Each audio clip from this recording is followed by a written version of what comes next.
Hello दोस्तों, स्वागत है आपका हमारे इस यूट्यूब चैनल पे। तो दोस्तों, आज की इस वीडियो में हम संज्ञा को यहाँ पे कवर करने वाले हैं। दोस्तों, इससे संबंधित प्रश्न भी लगातार कॉम्पिटिटिव एग्जाम में पूछे जाते हैं और इसी को ध्यान में रखते हुए आज की इस वीडियो में हम संज्ञा को कवर करने वाले हैं। तो चलिए दोस्तों, वीडियो को शुरू करते हैं। दोस्तों, सबसे पहले हम ये जानेंगे कि आखिरकार शब्द किसे कहते हैं। दोस्तों, शब्द की परिभाषा है दो या दो से अधिक अक्षरों की वह ध्वनि जिसे सुनकर किसी अर्थ का बोध हो उसे शब्द कहते हैं। यानी कि कहने का मतलब ये है कि शब्द जो होते हैं दो या दो से अधिक अक्षरों का जो है एक सार्थक समूह होता है। ठीक है, जिसका एक उचित अर्थ निकलता है वो शब्द कहलाता है। ठीक है दोस्तों, ये तो शब्द आ गया। अब हम बात करेंगे कि आखिरकार पद क्या होता है। ठीक है, शब्द और पद में जो है मेजर डिफरेंस है दोनों में। ठीक है, देखो पद क्या होता है। देखो, किसी वाक्य के अंतर्गत यदि कोई शब्द आ जाता है तो वह पद कहलाता है।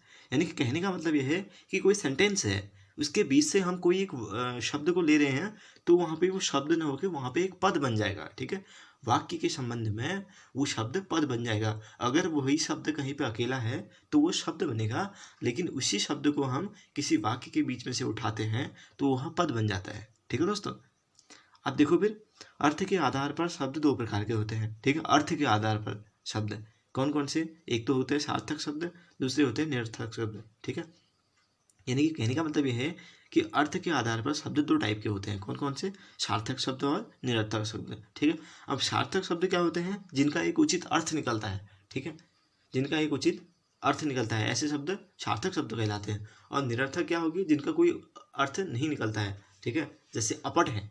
अपट एक शब्द हमने बोल दिया अपट, है ना, शब्द तो है ही ये, अब इसका कोई अर्थ होता है, नहीं होता है। ठीक है, एक शब्द हमने और बोला, क्या बोला, जैसे राम बोला। ठीक है, एक नाम है ना, किसी व्यक्ति का नाम है ना, व्यक्ति का नाम है, ईश्वर का नाम है ना। तो ये ऐसे शब्द, कुछ ऐसे शब्द होते हैं जिनका एक उचित अर्थ होता है। ठीक है, तो और कुछ ऐसे शब्द होते हैं जिनका अर्थ नहीं होता है। ठीक है, तो अर्थ के आधार पर शब्द दो टाइप के होते हैं, सार्थक और निरर्थक।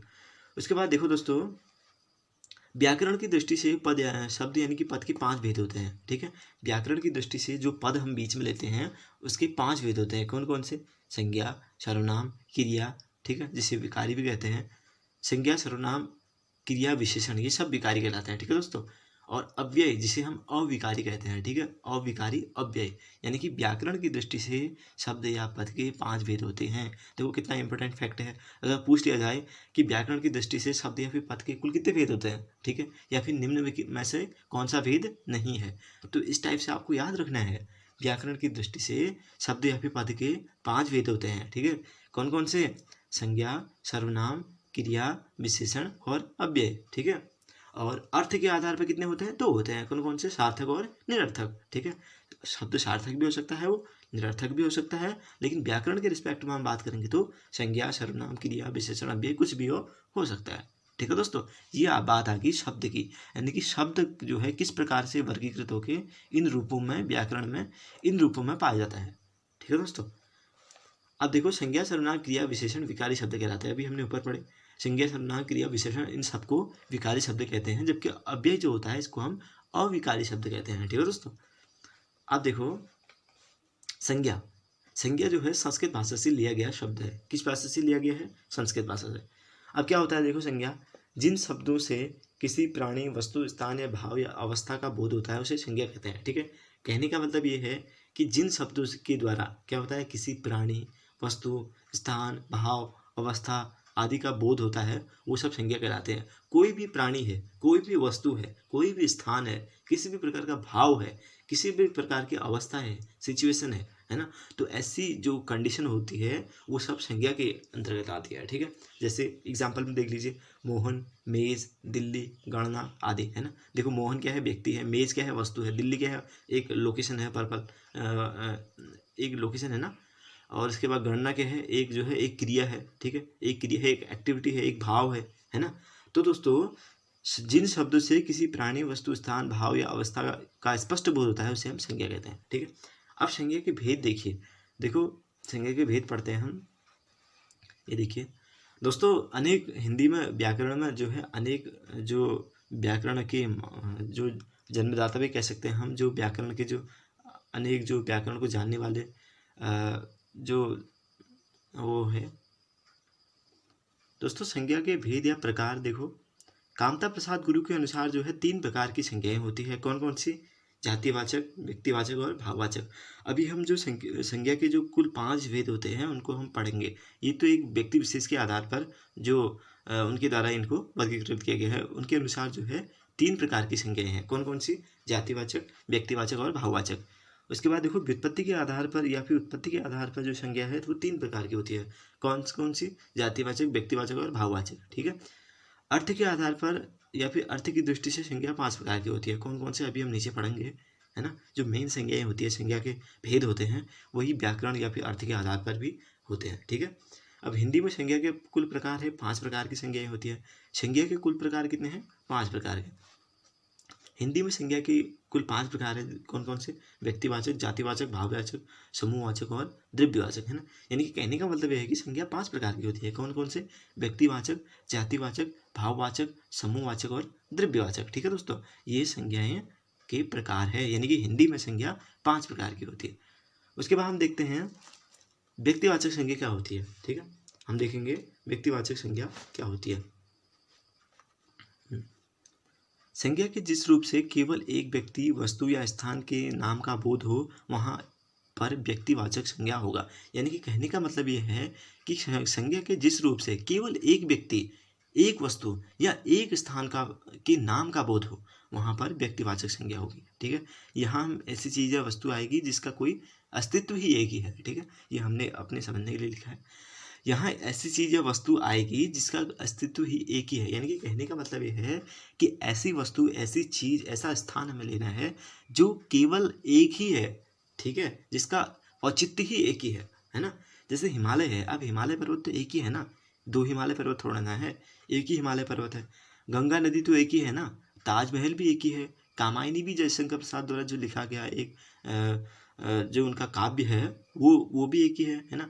तो कहने का मतलब यह है कि व्यक्तिवाचक संज्ञा में हम ऐसे वस्तु हो या फिर ऐसे व्यक्ति या फिर ऐसे स्थान को लेते हैं जिनका अस्तित्व ही केवल मात्र एक है। ठीक है, जो केवल एक ही है, ऐसे वस्तुओं को हम लेते हैं जो कि व्यक्तिवाचक संज्ञा के अंतर्गत आते हैं। ठीक है, जैसे हिमालय हो गया, गंगा हो गया, ताजमहल हो गया, कामायनी हो गया आदि। ठीक है, ये व्यक्तिवाचक संज्ञा के अंतर्गत आते हैं, इनका अस्तित्व ही एक ही है। ठीक है दोस्तों, उसके बाद हम आगे पढ़ते हैं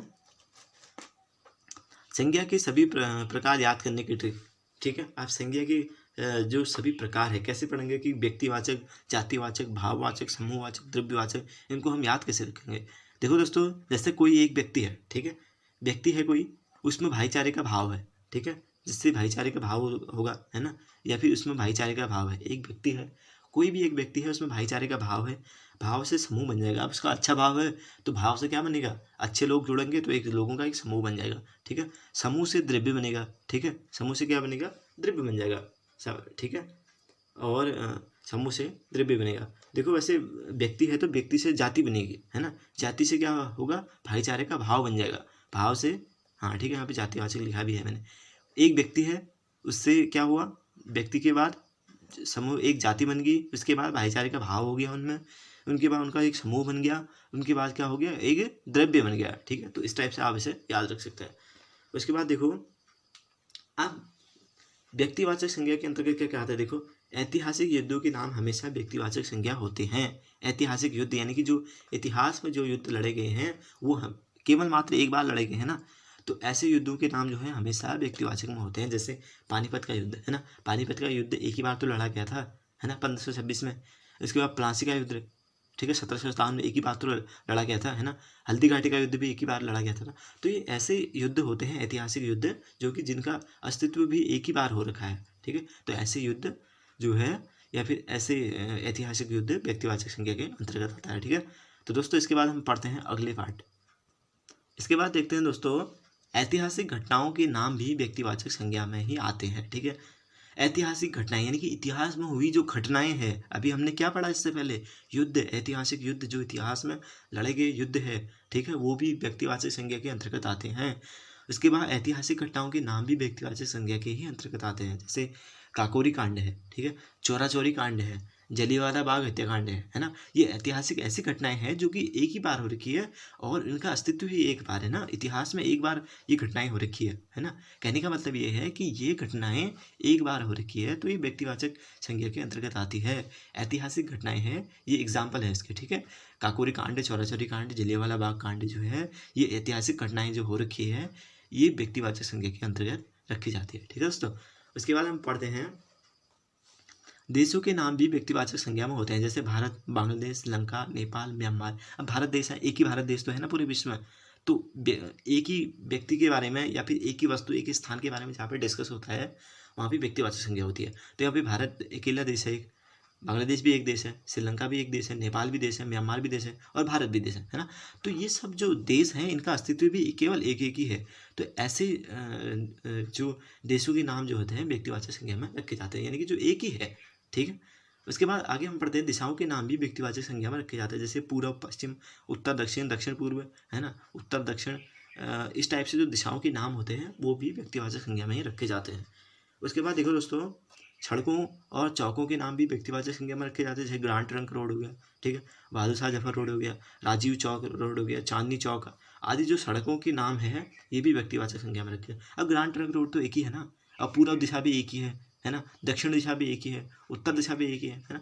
तो ऐसी चीज़ जिनका अस्तित्व केवल एक हो, एक स्थान, एक ऐसी वस्तु जिनका अस्तित्व केवल एक है, तो ये व्यक्तिवाचक संज्ञा में रखा जाता है। ऐसे पुस्तकों के नाम देखो, रामचरितमानस देखो, रामायणी देखो, गबन देखो, बाइबिल देखो, है ना। तो ऐसे जो पुस्तकों के नाम भी है ये भी केवल व्यक्तिवाचक संज्ञा में ही रखे जाते हैं। उसके बाद दिनों के नाम, सोमवार, बुधवार, गुरुवार, पूरे दिनों के नाम, सोमवार से लेकर रविवार तक, है ना। तो ऐसे जो दिनों के नाम भी होते हैं ये भी व्यक्तिवाचक संज्ञा में ही रखे जाते हैं, ठीक है दोस्तों। उसके बाद हम पढ़ते हैं पहाड़ों के नाम, जैसे हिमालय पर्वत हो गया, अरावली पर्वत, सतपुड़ा पर्वत। ये पर्वतों के नाम जो है भी व्यक्तिवाचक संज्ञा में ही रखे जाते हैं क्योंकि इनका अस्तित्व भी एक ही है ना।